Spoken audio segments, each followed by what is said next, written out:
Halo Sobat Bola, apa kabar? Semoga semua Baik, sehat selalu. Amin, amin, amin. amin, amin. Timnas Indonesia U17, wah keren juga nih. 3 laga di fase grup, tiga-tiganya dimenangkan. Wah, keren banget nih. Tapi gini Betul. bro, ya kenapa di laga Iya, terakhir Indonesia lawan Afghanistan, golnya justru terjadi iya, di ujung laga bro? iya. Jadi gini, memang kalau kita perhatikan ya, mungkin itu akan kita bahas belakangan dulu ya. Tapi Ya. kita dari awal mula pertandingan ini berjalan, Mhm. ini kan memang sesuai dengan prediksi kita bahwa Coach Nova akan lebih banyak menurunkan pemain-pemain lapis keduanya lah, katakanlah yang Iya, pemain yang biasa berangkat dari bangku cadangan. iya. Tercatat ada 7 pemain yang biasa jadi pemain cadangan yang diturunkan oleh Coach Nova di Mhm. pertandingan ini. Tujuannya adalah yaitu tadi untuk menghemat tenaga dari pemain-pemain utama. Nah, Mhm. ternyata begitu melihat line up ya, sepertinya memang pelatih dari Afghanistan juga sudah menduga bahwa Mhm. Indonesia akan menurunkan pemain-pemain lebih banyak dari bangku cadangan kan. Mhm. Mhm. Akhirnya ketika mengetahui bahwa Indonesia akan memakai pemain cadangan, yang tentunya pemain-pemain yang biasa bermain dari bangku cadangan ini juga kan yang perlu yang namanya chemistry. Chemistry itu bisa terbentuk melalui proses adaptasi. Adaptasi itu terbentuk dari lebih seringnya intensitas mereka bertanding bersama, bermain Mhm. bersama gitu loh. Mhm. Nah, ini makanya adaptasi itulah yang menjadi masalah Mhm. di awal-awal pertandingan, Mhm. sehingga possession ball itu banyak dipegang oleh Afghanistan gitu loh bro. Mhm. Mhm. Jadi ternyata chemistry antara pemain-pemain yang bermain dari bangku cadangan dengan 4 pemain yang biasa jadi pemain utama itu Mhm. belum terbangun dengan baik lah, katakanlah Mhm. seperti itu, Mhm. sehingga position ball itu bisa dimenangkan oleh Afghanistan di lapangan tengah. Cuma masalahnya, walaupun Indonesia ada proses-proses adaptasi tadi, sebetulnya di pertandingan babak pertama pun Indonesia peluangnya justru lebih ini ya, lebih matang sebetulnya ya. Kalau saya Mhm. sih melihat begitu. Ada beberapa kali peluang-peluang yang seharusnya bisa dimanfaatkan dengan baik, dengan efektif, ternyata itu terbuang percuma. Mhm. Ya, kita harus maklum ya bahwa ini adalah pemain-pemain yang masih muda dan ini adalah sebuah proses pendewasaan ya. Ketika Mhm. mereka juga seharusnya bisa mengkonversi menjadi gol, tapi karena mereka terburu-buru dan segala macam dan emosional, Mhm. mereka belum bisa menjaga itu, akhirnya ini terbuang percuma. Mhm. Nah, ternyata Coach Nova juga sepertinya yang saya katakan ya, berusaha menjaga momentum kemenangan gitu loh. Mhm. Yang dicari oleh Coach Nova dari pertandingan ini adalah kemenangan. Dia tidak Mhm. ingin bermain seri. Saya melihatnya Mhm. seperti itu. Caranya di babak kedua terjadi banyak pergantian pemain Mhm. dari pemain-pemain yang biasa turun, akhirnya kembali diturunkan di babak kedua seperti Goli, Evandra, Alberto itu juga turun akhirnya Mhm. untuk mengganti pemain-pemain pelapis tadi Mhm. yang bermain. Sepertinya ada under pressure juga ya, melihat bagaimana possession ball ini dipegang oleh Afghanistan. Mhm. Dan yang saya kagum ya dari anak-anak ini, dari Coach Nova dan timnya, bagaimana pemain timnas kita yang masih muda itu dari sejak menit awal sampai wasit meniupkan peluit akhir mampu menjaga yang namanya fokus dan konsentrasi. Mhm. Fokus dan konsentrasi itu pada akhirnya membuahkan hasil. Bagaimana Indonesia di menit-menit akhir 90 plus itu justru bisa menceploskan 2 gol ya, yang selang Mhm. waktunya hanya 1 menit gitu. Mhm. Ini Mhm. kan sebuah bangunan yang sangat bagus, mentalitas yang sangat bagus, titik konsentrasi yang fokus, sehingga menghasilkan nilai yang sempurna di pertandingan ini, Bro. Ya, ya memang artinya ini untuk menjaga momentum seperti kita bahas kemarin ya. Jadi Indonesia harus Betul. menang, nggak boleh kalah.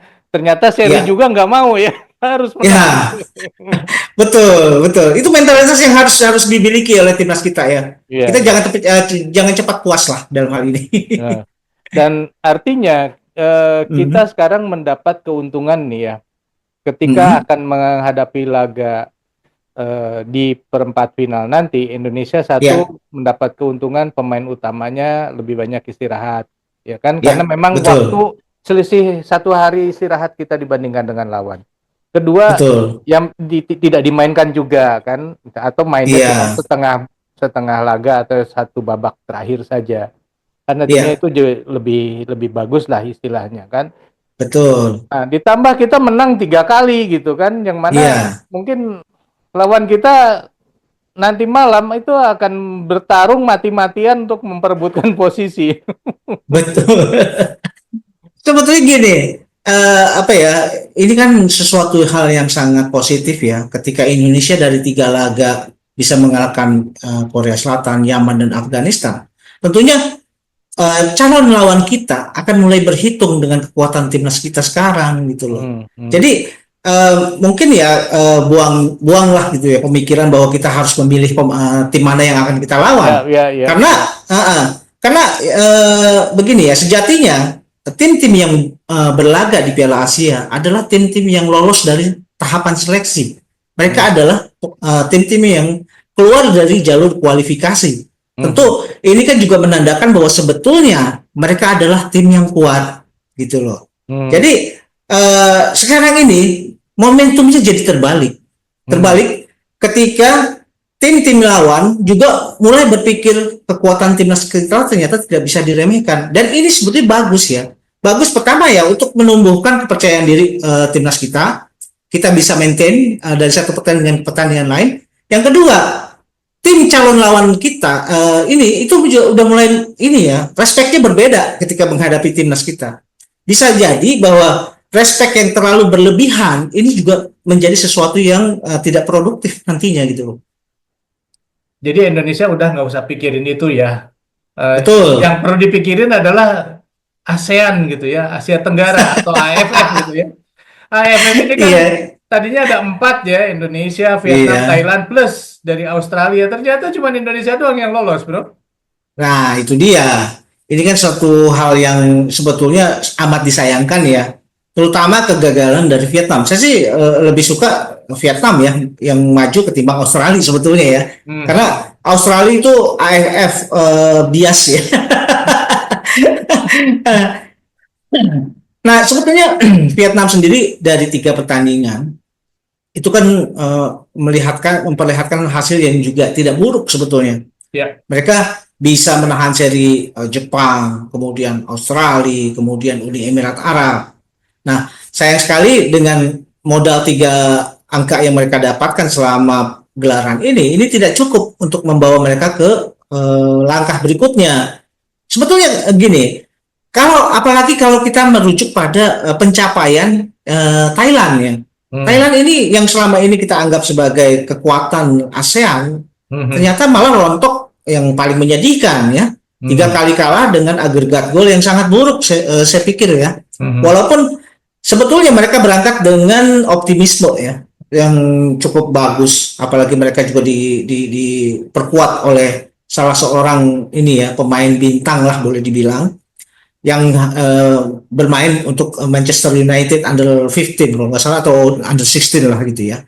Nah, ini kan juga membawa sebetulnya angin segar buat mereka bahwa bisa saja pemain ini juga membawa dampak yang bagus buat timnas Thailand dan ternyata hasilnya jeblok seperti itu ya. Nah, kemudian kita juga melihat ini kan Vietnam dengan Australia di grup yang sama ya. Nah, Australia kemudian juga ikut tersingkir itu karena agregat gol ya bro. Walaupun mereka bisa mengalahkan Jepang di pertandingan terakhir, tapi kalau melihat dari agregat gol ternyata mereka tidak lebih baik dari Uni Emirat Arab. Akhirnya yang bisa keluar adalah ini ya, apalagi juga head to head ya boleh dibilang. Karena head to head juga dia tidak bisa menyaingi Jepang. Head to head dia kalah melawan Uni Emirat Arab. Sehingga itu yang membuat Australia tersingkir. Nah, dengan demikian bisa disimpulkan bahwa Indonesia lah yang paling perform di ajang kali ini. Ya. Tapi yang menarik adalah menurut saya pilihan Matthew nih ketika dia dipanggil juga oleh timnas Australia dan dia memilih Indonesia. Terbukti Indonesia yang lolos ke Piala Dunia, Australia KO. Itu dia ya. Artinya pilihan yang dia buat dan langkah saya juga mengapresiasi ya langkah yang begitu tanggap dari PSSI melihat bahwa Matthew Baker ternyata masuk dalam line up under 17-nya Australia, Hmm. buru-buru lah orang-orang dari PSSI menghubungi keluarganya untuk memastikan Hmm. bagaimana komitmen Matthew terhadap timnas. Dan ternyata Matthew menyatakan bahwa komitmen dia tetap di timnas Indonesia. Hmm. Dan akhirnya komitmen itu membawa hasil yang sangat bagus ya. Hmm. Sementara tim yang akan merekrutnya yang dianggap lebih bagus dari Indonesia gagal, ternyata Indonesia malah dia bisa bawa nih. Dan teman-temannya dia bisa bawa jadi juara grup, mengalahkan Korea dan segala macam. Dan ini kan satu hal yang belum pernah dalam sejarahnya kita juga bisa lolos dari fase grup di Piala Asia Under 17 ya. Dan bukan tidak mungkin bahwa langkah-langkah Indonesia selanjutnya tidak terhenti di babak perempat final. Dan kita harapkan sekali ya bahwa apa yang pernah ditancapkan di U23 menjadi semifinalis Piala Asia itu bisa disamakan atau mungkin dilampaui nantinya gitu. Bukan cuma kehebatan memilih ya, dalam hal ini pilihan bagusnya dari Matthew itu bukan cuma memilih antara timnas Australia dan timnas Indonesia, tapi juga memilih timnas U17 daripada U20 nih bro. Kan Matthew juga sempat dipanggil U20. Oh iya betul. Ya betul. Itu juga kan mungkin ini ya Matthew juga mungkin mulai berpikir ya, dia harus mulai berkonsentrasi pada satu titik ya. Akhirnya dia fokusnya hanya U17. Kalau misalkan dia titik fokusnya ada 2 ya, itu juga kan akan memecah konsentrasinya dia. Nah, syukur sekali ya bahwa dia juga memutuskan untuk tidak tampil di Under 20 walaupun dipanggil, dan dia memutuskan untuk benar-benar fokus di U17 yang hasilnya malah kelihatan sekarang. Nah, terus itu kita udah selesai nih ya di laga ini ya. Mudah-mudahan besok ketika melawan siapa runner up grup D ini kita juga bisa menang. Karena kita tadi udah bahas ya bahwa Indonesia punya keunggulan satu, waktu istirahat yang lebih panjang 1 hari dibandingkan lawan. Yang kedua, beberapa pemain inti juga beristirahat di laga terakhir grup ini. Dan sementara di grup D ini mereka berjuang mati-matian nih untuk memperjuangkan bisa lolos kan gitu kan. Iya, pastilah. Ya mudah-mudahan aja advantage yang kita miliki itu bisa dimanfaatkan untuk menuju pertandingan perempat final. Karena kalau melihat hasilnya yang ditunjukkan oleh Coach Nova, tentu kita bisa ini ya optimis ya bahwa kali ini kita bisa melangkah lebih gitu loh. Itu yang kita harapkan. Nah, saya juga agak terusik juga ya dengan saya melihat di konten ini ada banyak yang bilang jangan terlalu jumawa gitu loh dan segala macam. Ini bukan sesuatu hal yang jumawa ya atau apa ya, tapi ini berdasarkan analisa dan berdasarkan fakta gitu loh, fakta dan data. Kenapa kita kemudian terutama saya ya kemudian berani optimisme seperti itu ya karena faktanya seperti ini gitu loh, momentumnya kita punya. Jadi ya optimisme ini bukan sebuah optimisme yang membabi buta, tapi optimisme yang dibangun dari data-data yang ada, kemudian momentum yang kita punya. Jadi ada beberapa aspek yang kemudian memunculkan sebuah optimisme gitu bro. Jadi ini kalau kita lihat dari situasi sekarang nih, kira-kira Indonesia bisa maju ke final nggak atau cuma sampai semifinal? Ini tebak-tebakan aja sih sebenarnya. Kalau peluang sih pasti ada ya, karena kita kan belum bertanding gitu loh. Ya, peluang itu pasti ada. Tapi bagaimana kita memanfaatkan peluang dan kondisi-kondisi terkini di timnas kita itu yang mungkin lebih berpengaruh terhadap hasil akhir pertandingan. Dan kita harapkan sekali ya bahwa momentum ini bisa kita pegang, bahwa kita sekarang ini ada dalam track yang benar dan kita harus pelihara itu. Kemudian mentalitas itu juga harus dijaga, fokus itu juga harus kita maintain dengan baik. Dan saya lihat ada keseriusan juga dari Coach Nova terhadap anak-anak didiknya. Bagaimana Coach Nova juga kan sepertinya punya treatment yang begitu tegas terhadap anak-anak buahnya, dengan dia tidak memperbolehkan satupun pemain mulai bermain-main media sosial gitu.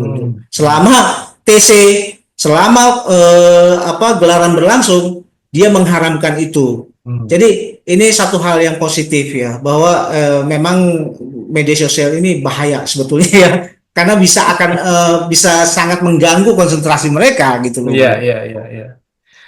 Oke, Sobat Bola, itulah obrolan kita mengenai laga Indonesia lawan Afghanistan, di mana Indonesia bisa menang walaupun di ujung di ujung laga ya. Tapi kan yang penting menangnya kan, mau di ujung laga, mau di awal Betul, laga, mau di tengah laga, yang penting menang 2-0. betul, betul. Kalau menurut Sobat sendiri gimana nih? Perlu nggak sih Indonesia itu menangnya harus di awal terus gitu, atau di ujung laga juga nggak apa-apa? Silakan tulis di kolom komentar. Sekian dulu obrolan kita lanjut di obrolan lain. Sampai jumpa, bye.